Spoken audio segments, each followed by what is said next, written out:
दोस्तों ये कहानी आपको सुनते ही याद हो जाएगी। बहुत ही आसान भाषा में मैंने इस वीडियो में इस कहानी को समझाया है।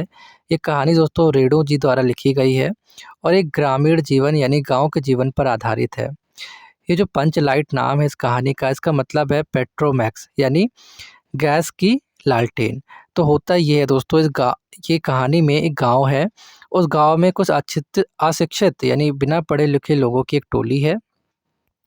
होता ये है, ये जो एक टोली है, ये दोस्तों रामनवमी का एक मेला लगता है, उसमें ये एक पेट्रोमैक्स खरीद लेते हैं। अब उस टोली में किसी को भी इस पेट्रोमैक्स यानी लालटेन को जलाना नहीं आता है, सिवाय गोधन के। अब ये गोधन कौन है दोस्तों? गोधन दोस्तों एक लड़का है जो कि गुलरी काकी की एक बेटी है, मुनरी। नाम याद रखिएगा, मुनरी। तो वो मुनरी से प्रेम करता है और जब-जब वो मुनरी के घर से गुज़रता है गोधन, तो वो सिनेमा के गाने गाया करता था। तो ये बात जो गुलरी काकी है उनको अच्छा नहीं लगता था। तो ये बात ये पंचों से बता देती हैं, यानी पंचायत के लोगों से बता देती हैं।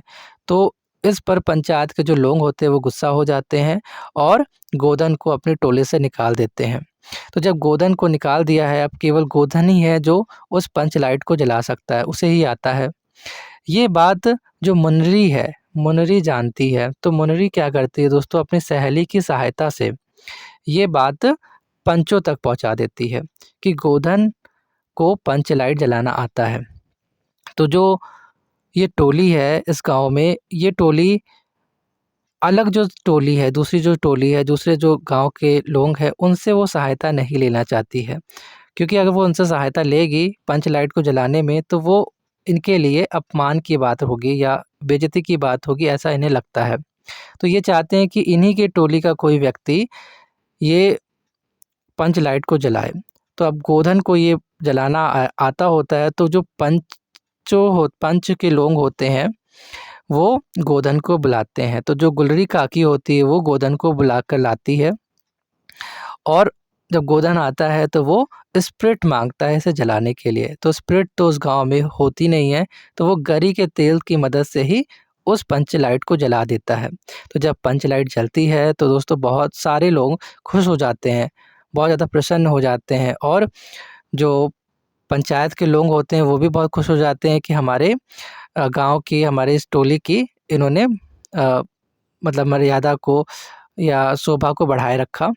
तो अब ये जो गोधन होते हैं, गोधन को सब लोग माफ़ कर देते हैं।